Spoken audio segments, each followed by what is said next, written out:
ఏదైతే నారా లోకేష్ గారు మాట్లాడుతూ రెడ్ బుక్ చూస్తే కొంతమందికి హార్ట్ అటాకులు వస్తున్నాయి, కొంతమందికి బాత్రూంలో జారిపడి చేతులు ఇరుగుతున్నాయి అంటూ ఆయన చేసిన వ్యాఖ్యలు ఎలా చూడాలంటారు? అది నిజమే అనుకోవాలంటారు? అది నిజం కాకపోతే ఏంటండి, నిజం పక్కా నిజం.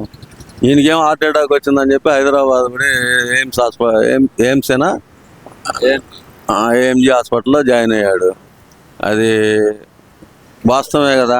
ఇప్పుడు ఏంటంటే అటు మట్టి తవ్వకాల్లో తీశారు. ఇప్పుడు వేల కోట్లు ఎన్నో కోట్లు అదేది పేదలకు ఇచ్చిన ఇళ్ళకి మట్టి తోలటానికి, దాంట్లో కూడా 16 మందిని నిరుద్యోగుల్ని ఆడ పెట్టుకొని అది తీసాడా లేదా?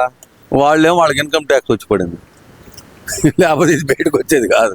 ఏంటంటే నా అకౌంట్లో పడ్డాయి కదా డబ్బులు, నువ్వు కాంట్రాక్ట్ చేసావు, నేను ఇన్కమ్ ట్యాక్స్ కట్టాలా, ఐటీ రిటర్న్స్ వేయాలా?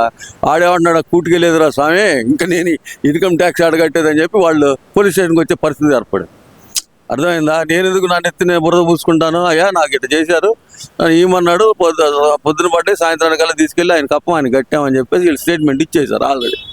అది ఎటు మెడక ఉచ్చు చుట్టుకుంటుంది. అది ఇచ్చేటప్పుడు ఏమన్నా ఇచ్చేవాడు ఎరిపప్పేం కాదు కదా, కత్త గుత్త చదువుకున్న వాళ్ళేగా. వాళ్ళు ఏం చేశారని కొన్ని వీడియోలు తీసినట్టు ఉంటారు, అవి ఎక్కడ బయటపడతాయని ఈ ప్రాబ్లం. ఆ తర్వాత నిన్న వచ్చేసి కొడాలి నాని అక్కడి నుంచి బొంబాయికి ఏదో ఫ్లైట్లో వెళ్ళాడంట. మరి బొంబాయి ఫ్లైట్ కలెక్టర్లు ఎవరు పెట్టుకున్నారో ఏందో మరి నాకైతే తెలియదు. కానీ ఆ తర్వాత అక్కడి నుంచి అమెరికా వెళ్తాడు. కొంతమంది చచ్చిపోతాడు అంటున్నారు కదా, అమెరికా వెళ్తాడు, లేకపోతే లండన్ వెళ్తాడో తెలియదు. నిజంగానే ఆయనకి హార్ట్ లో 3 వెయిన్స్ అనేది పూర్తిగా బ్లాక్ అయిపోయినాయి, ఆపరేషన్ కూడా బాడీ సహకరించట్లేదు అంటున్నారు కదా. ఆపరేషన్ 3 కాదు 4గా ఉండేది వాల్స్. 4 వాల్స్ ఉంటాయి. 4 వాల్స్లో ఒకటి బ్లాక్ అయితే అది 2 బ్లాక్ అయితేనేమో తొడలో నుంచి ఒక నరం కూడా తీసి బైపాస్ సర్జరీ చేస్తారు. బైపాస్ సర్జరీగా చేసేదానికి లేదంటే వాళ్ళలో కొన్ని బిగిస్తారు, చిన్న చిన్నవి కదా అని బిగిస్తారు. అదే మామూలుగా అయితే యాంజియోగ్రఫీ యాంజియోబ్లాస్ట్ అని 2 ఉంటాయి.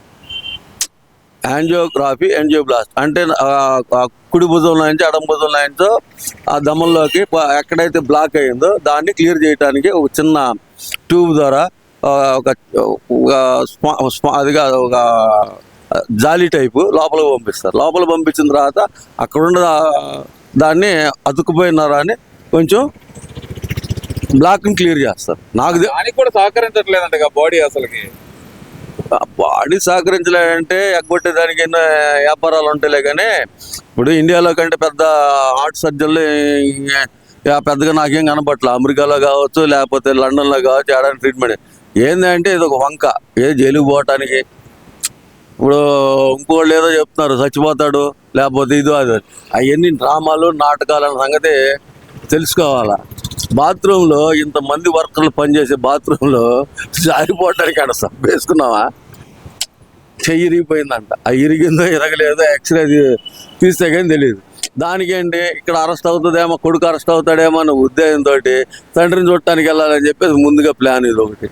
జైల్లో ఉండకుండా వాడిని జైల్లో ఉంచకుండా తర్వాత ఈయన జైలుగా పోతే ఇంకా నాకు చెయ్యి బాగలేదు అని చెప్పి బెయిల్ తీసుకోవటానికి ఒక డ్రామా.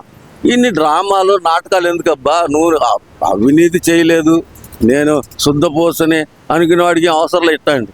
ఏవో ఏంటంటే తప్పించుకోవడానికి 100 మార్గాలు, అందులో ఇది ఒకటి. ఇప్పుడు ఇండియన్ కాన్స్టిట్యూషన్లో కోర్టు నుంచి తప్పించుకోవడానికి ఇలాంటివి ఉంటాయి కదా. అదే మరి అంతకంటే ఏం చూద్దాం.